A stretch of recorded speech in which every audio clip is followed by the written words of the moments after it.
The Legend of Knockmany Part 2. You'll now come in, said she, and eat a bit of such humble fare as we can give you. Finn, even although he and you are enemies, would scorn not to treat you kindly in his own house, and indeed if I didn't do it even in his absence, he would not be pleased with me. She accordingly brought him in, and placing half a dozen of the cakes we spoke of before him, together with a can or two of butter, a side of boiled bacon, and a stack of cabbage, she desired him to help himself, for this, be it known, was long before the invention of potatoes. Cuchulainn put one of the cakes in his mouth to take a huge whack out of it, when he made a thundering noise, something between a growl and a yell. "Blood and fury," he shouted. "How is this? Here are two of my teeth out. What kind of bread this is you gave me?" "What's the matter?" said Una coolly. "Matter I," shouted the other again. "Why, here are the two of my best teeth and my head gone." "Why," said she, "that's Finn's bread, the only bread he ever eats when at home. But indeed I forgot to tell you that no one can eat it but himself, and that child in the cradle there. I thought, however, that as you were reported to be rather a stout little fellow of your size, you might be able to manage it. I did not wish to affront a man that thinks himself able to fight Finn. Here's another cake. Maybe it's not so hard as that." Cuchulainn at the moment was not only hungry but ravenous, so he accordingly made a fresh set at the second cake, and immediately another yell was heard twice as loud as the first. "Thunder and giblets," he roared. "Take your bread out of this, or I will not have a tooth in my head. There's another pair of them gone." "Well, honest man," replied Una, "if you're not able to eat the bread, say so quietly, and don't be waking the child in the cradle there. There now, he's awake upon me." Finn now gave a skirl that startled the giant, as coming from such a youngster as he was supposed to be. "Mother," said he, "I'm hungry. Get me something to eat." Una went over, and putting it into his hand a cake that had no griddle in it, Finn, whose appetite in the meantime had been sharpened by seeing eating going forward, soon swallowed it. Cuchulainn was thunderstruck, and secretly thanked his stars that he had the good fortune to miss meeting Finn, for, as he said to himself, "I'd have no chance with a man who could eat such bread as that, which even his son, that's but in the cradle, can munch before my eyes."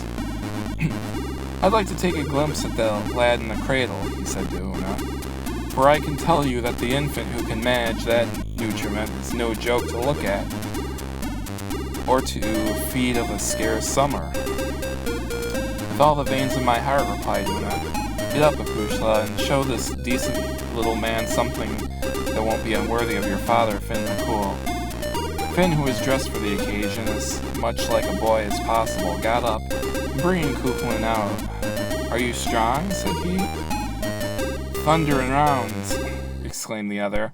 "What a voice in so small a chap!" "Are you strong?" said Finn again. "Are you able to squeeze water out of that white stone?" he asked, putting one into Cuchulainn's hand. The latter squeezed and squeezed the stone, but in vain. "Ah, you're a poor creature," said Finn. "You a giant. Give me the stone here, and I'll show you what Finn's little son can do. You may then judge of what my daddy himself is." Finn then took the stone, and exchanging it for the curds, he squeezed the latter until the whey, as clear as water, oozed out in a little shower from his hand. "I'll go in now," said he, "to my cradle, for I scorn to lose my time with any one that's not able to eat of my daddy's bread or squeeze water out of a stone. Your dad, you had better be out this before he comes back, for if he catches you, it's in flummery he'd have you in 2 minutes." Cuchulainn, seeing what he had seen, was of the same opinion himself, his knees knocked together with the terror of Finn's return, and he accordingly hastened to bid Una farewell, and to assure her that from this day out he never wished to hear of, much less to see, her husband. "I admit fairly I'm not a match for him," said he, "strong as I am. Tell him I will avoid him as I would the plague, and that I will make myself scarce in this part of the country while I live." Finn, in the meantime, had gone into the cradle, where he lay very quietly, his heart at his mouth with delight that Cuchulainn was about to take his departure without discovering the tricks that had been played off on him. "It's well for you," said Una, "that he doesn't happen to be here, for it's nothing but Hawksmead he'd make of you." "I know that," said Cuchulainn. Divil a thing else he'd make of me. But before I go, will you let me feel what kind of teeth Finn's lad has got that can eat griddle bread like that? With all pleasure in life, said she. Only as they're far back in his head, you must put your finger in a good way. Cuchulainn was surprised to find such a powerful set of grinders in one so young, but he was still much more so on finding, when he took his hand from Finn's mouth, that he had left the very finger upon which his whole strength depended behind him. He gave one loud groan and fell down at once with terror and weakness.